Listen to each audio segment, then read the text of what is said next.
ஒரு பெண் ஒரு ஆணோட ரிலேஷன்ஷிப்ல இருக்க அந்த ஆணுகிட்ட இருந்து முக்கியமா ஒரு 4 விஷயங்கள் எதிர்பார்ப்பாங்க. அதை பத்தி எல்லாம் தெரிஞ்சுக்கிறதுக்கு முன்னாடி நான் யாரும் தெரிஞ்சுக்குங்க, நான் தான் ஹைசன்பர்க்.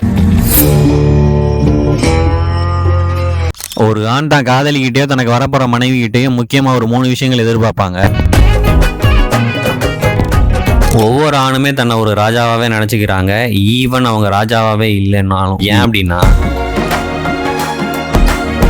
ஒவ்வொரு ஆணும் தினம் ஆயிரக்கணக்கான போராட்டங்களை சந்திச்சுக்கிட்டு தான் இருக்காங்க. ஒரு ஆண் அவன் வேலையை பார்க்கறதுக்காண்டி அவன் ஆபீஸ் போகும்போது அந்த வேலைக்கு போட்டியா தினம் 100 பேர் அப்ளை பண்ணுவாங்க. அப்படி இல்லை அப்படின்னா அவன் வேலைக்காண்டி அந்த ஆபீஸ்ல உள்ளவங்களே போட்டியா வருவாங்க. அதையும் மீறி அவன் வேலை பார்த்துக்கிட்டு இருக்கும் போது மேலதிகாரி ஏதாவது ஒரு வேலை சொல்லுவாரு, அதை செய்யல அப்படின்னா ஒண்ணு வேலையை விட்டு தூக்கிடுவாங்க. அப்படி இல்லைன்னா சம்பளம் இன்க்ரிமெண்ட் பண்ண மாட்டாங்க. சார் நீங்க மைண்ட் வாய்ஸ் நினைச்சு சத்தமா பேசிட்டு இருக்கீங்க.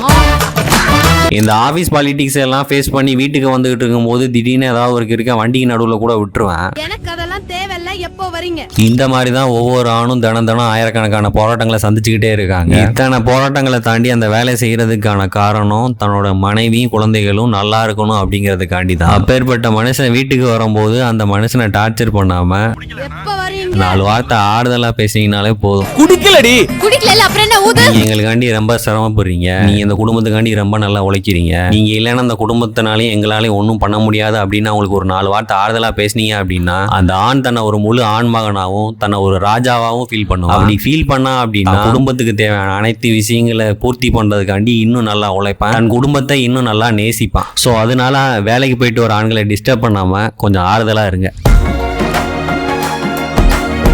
ஒவ்வொரு ஆணும் தான் காதலிக்கிட்டேயோ இல்ல தனக்கு வரப்போற மனைவி கிட்டேயோ முக்கியமா எதிர்பார்க்கிற விஷயம் லாயாலிட்டி. உன்னை கல்யாணம் பண்ணிக்கிறேன்னு சொல்றேன்டி.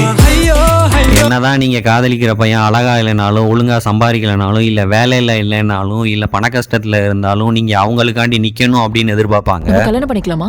உங்க ஃப்ரெண்ட்ஸ் எல்லாம் ஒரு பையனை பார்த்து அவனை பாருடி, உன் ஆளோட அழகா இருக்கான், உன் ஆளோட நல்லா பணக்காரனா இருக்கான், நீ பேசாம உன் ஆளை கழட்டி விட்டு அவனை லவ் பண்ணிடி அப்படின்னு சொன்னாங்க அப்படின்னா என்னதான் அந்த பையன் ஆளோட அழகா இருந்தாலும் சரி பணக்காரனா இருந்தாலும் சரி நான் ஏன் லவ்வரை தான் லவ் பண்றேன் அப்படின்னு சொல்லணும்னு எல்லா ஆண்மகனும் எதிர்பார்ப்பாங்க. நான் கூட 100 வருஷம் வாழணும். இந்த மாதிரி நீங்க சொன்னீங்க அப்படின்னா அந்த உலகத்தையே உங்க காலுக்கு கீழே கொண்டு வந்து வைப்பாங்க.